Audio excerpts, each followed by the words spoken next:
हम स्टार्ट कर रहे हैं application of trigonometry, some application of trigonometry. Exercise है हमारी 9.1। एग्जांपल्स की वीडियो मैंने अपलोड कर दिया।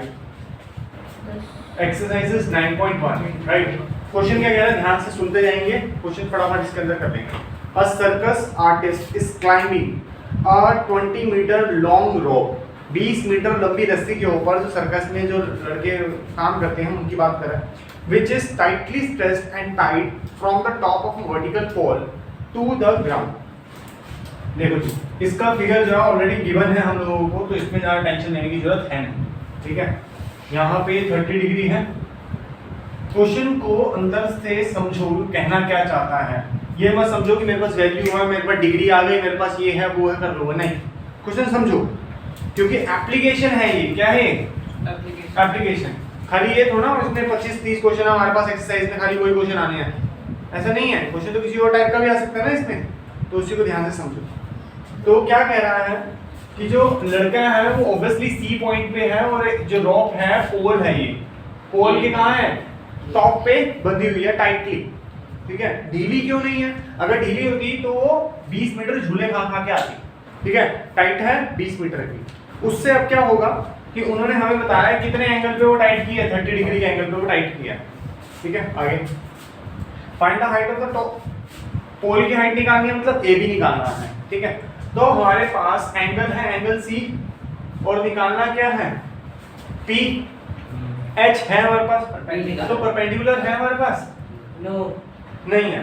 बी की जरूरत है? वैसे तो नहीं है, क्योंकि उसने बेस निकालने के लिए हमें नहीं बोला, ठीक है। अच्छा, हमारे पास एंगल कितना है? 30 डिग्री। हाइपोटेन्यूज कितना है? 20 डिग्री। मुझे हाइपोटेन्यूज और परपेंडिकुलर चाहिए, तो बेस की जरूरत नहीं है। तो ऐसा कौन सा फॉर्मूला होता है इसमें पी और एच आता है? साइन आता है। तो sine 30 degree is equal to P upon H. देखो यहाँ पे दो एक्सरसाइज एक साथ यूज हो रही है वहाँ की, एक तो सेकंड एक्सरसाइज, एक फर्स्ट एक्सरसाइज, दोनों की दोनों, ठीक है। थोड़ा सा यूज करेंगे। P क्या है पता नहीं है, H कितना है? 20। साइन 30 की वैल्यू क्या होती है? 1/2, ठीक है। 2 से 2 कट कर दिया, 10 बाय क्रॉस मल्टीप्लिकेशन ये 10 आ जाएगा ऊपर, तो 10 इज इक्वल टू P। अब बच्चे कहते हैं sir P is equal to 10 होना चाहिए, मतलब तो एक ही है। और कई बच्चे तो इतना परेशान हो जाते हैं इसके चक्कर में कि P इधर ही लाना है, चाहे कुछ हो जाए। ऐसा कुछ नहीं है, और इतनी परेशानी लेने की जरूरत भी नहीं है। हाँ, आखिरी में तो इसको ऐसे लिख सकता है अगर तेरे को दिक्कत है दिमाग में, तो प्रॉब्लम है कि हाँ भाई मेरे माइंड में एक प्रॉब्लम रहती है कि नहीं ऐसा ही होना चाहिए, लिख सकता है, ठीक है। क्योंकि मैक्सिमम बच्चे इसको इधर उधर करने में ही बहुत ज़्यादा मिस्टेक कर देते हैं। अननेसेसरी अपनी मिस्टेक्स जनरेट मत करो। सर वो गलत तो नहीं है ना, मतलब पी कोई तो नहीं है। बिल्कुल भी गलत नहीं है, मैं बोलता हूँ। तो इसको ऐसे लिख के आइए, इसका मतलब क्या है? 10 centimetre is equal to P. तुझे क्या चाहिए था? पी, तो पी कितना है? 10। खत्म हो गई बात, ठीक है। सेकंड क्वेश्चन स्टार्ट करें इसका। सर क्वेश्चन 1 तो लिख दो। क्वेश्चन 1 नहीं लिखा, क्या बात है। क्वेश्चन नंबर 1, ठीक है। अब तो इरेज होने वाला है, चलो। अब क्वेश्चन नंबर 2 भी रीड करो फटाफट से।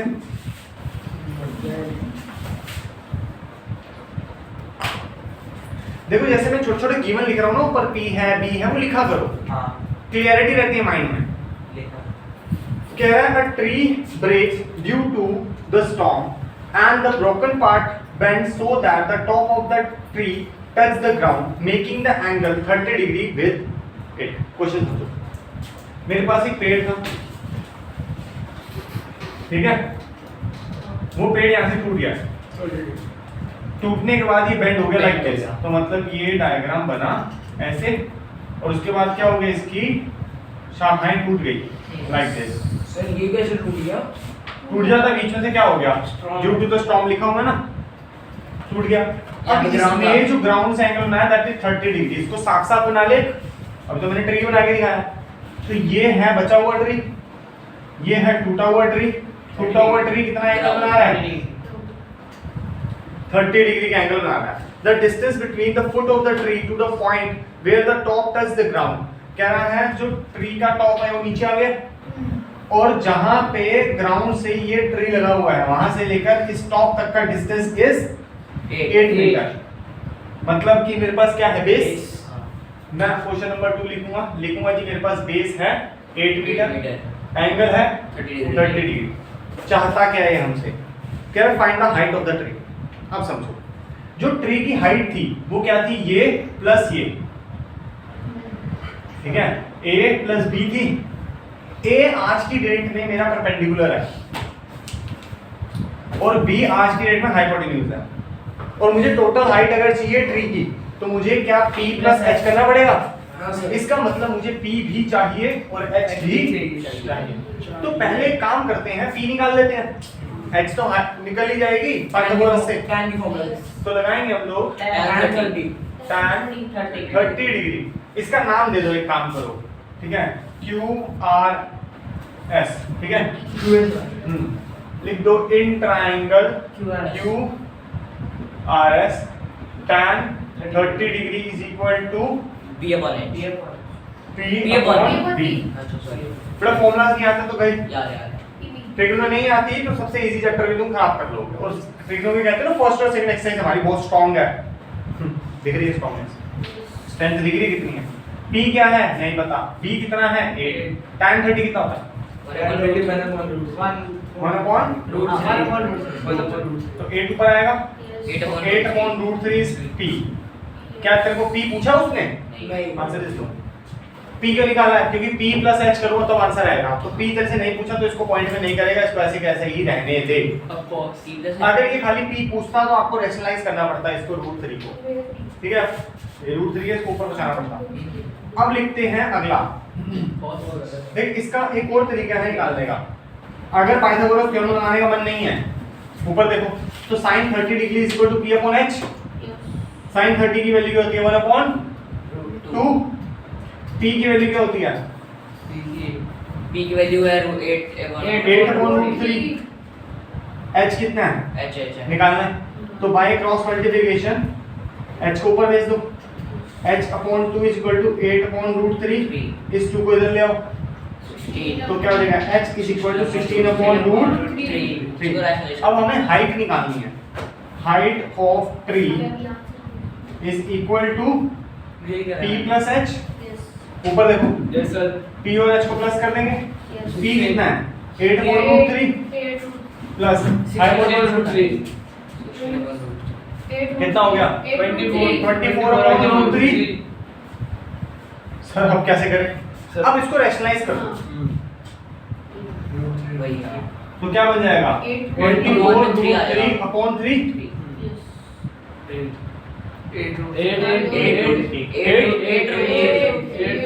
सही आंसर है। Is the height. Yes sir सही हो गया सर आंसर। क्लियर है, मैंने ऐसे ही करा था वो। Is it clear. Yes sir. Question number 3, कह रहा है contractor plans to install 2 slides for the children to play in a park. ठीक है, वो झूला लगा होगा ऐसे करके स्लाइड वाला, हाँ यस वो झूला लगाना है इसने। कह रहा for the children below the age of 5 year she prefer to have a slide whose top is the height of 1.5। कह रहा छोटे बच्चों के लिए जो हाइट है वो 1.5 मीटर वाली चाहिए, छोटा झूला लगाएंगे, and is inclined at the angle of 30 degree. Inclination of, angle of inclination भी ज्यादा नहीं रखेंगे, एंगल ऑफ एलिवेशन भी ज्यादा नहीं रखेंगे। Whereas the elder children, जो बड़े बच्चे हैं उनके लिए एक झूला बनाएंगे जिसकी हाइट 3 मीटर की रखेंगे और उसका एंगल 60 डिग्री 60 डिग्री रखेंगे। ठीक है, what should be the length of the slide in each case. Slide मतलब जिससे बच्चे झूल के नीचे आते हैं, हाइपोटेन्यूज निकालना है। दो अलग अलग केसेस हैं, पहला केस दूसरे केस से लेना देना नहीं है, तो दो अलग अलग केसेस में आप निकालेंगे। ठीक है, ये केस का नाम, फर्स्ट केस का नाम क्या लिखेंगे आप, बिलो द 5 ईयर मतलब छोटे बच्चों के लिए, और बड़े वाला क्या है अबव 5 ईयर। बिलो वाला यहाँ कर लो, अबव 5 ईयर यहाँ कर लो। ठीक है, अपनी फिगर का नाम ले लो A B C P Q R और उसको बता देना कौन सा ट्रायंगल किसके लिए ले रहा हूं मैं। ठीक है, पहले गिवन लिखते हैं बिलो वाले के लिए,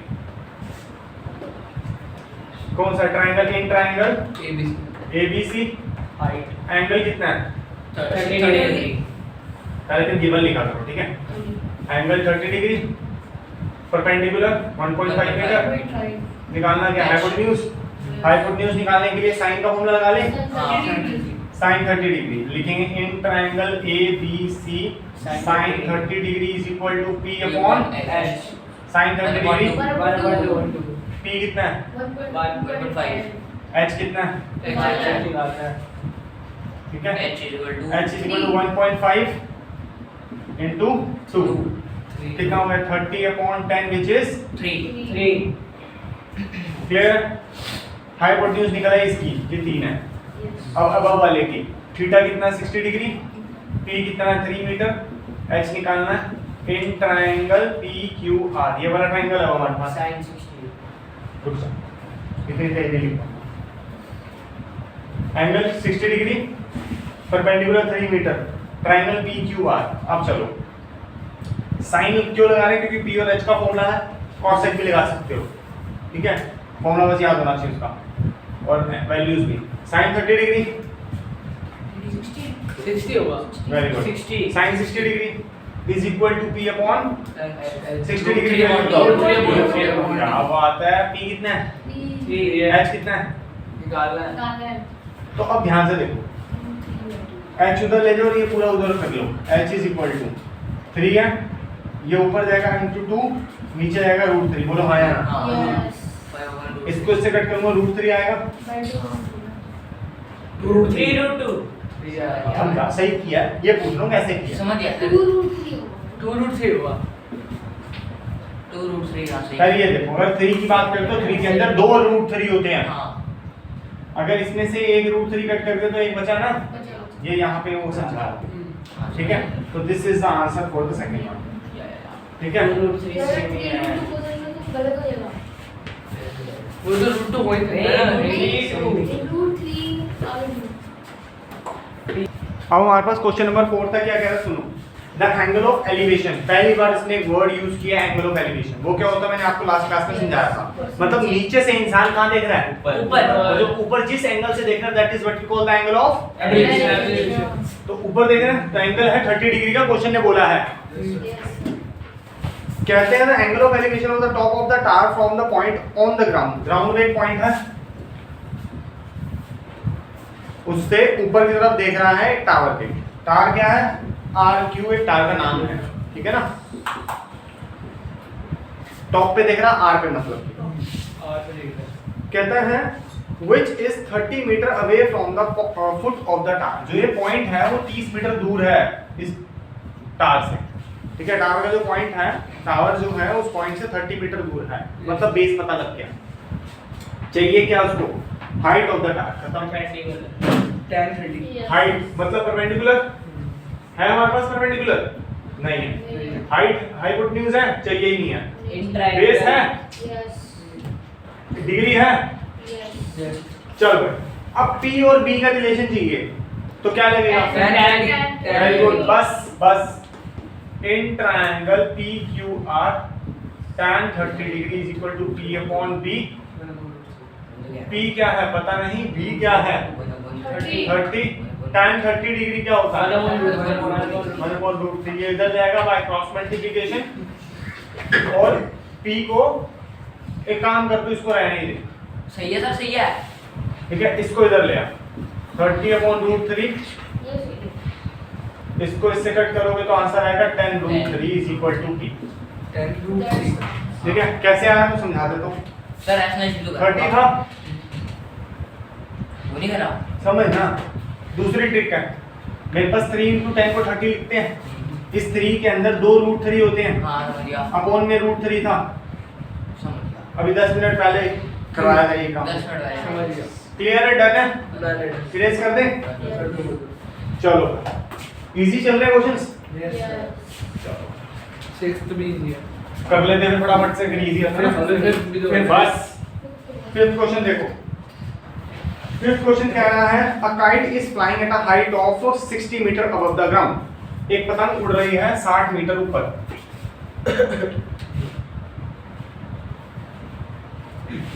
ग्राउंड से। The string attached to the kite is temporarily tied to a point on a ground. वो होती है ना कहीं पतंग होती है सुन्न हो जाती है ऊपर जाके हाँ, सर। हिली हिली। हाँ।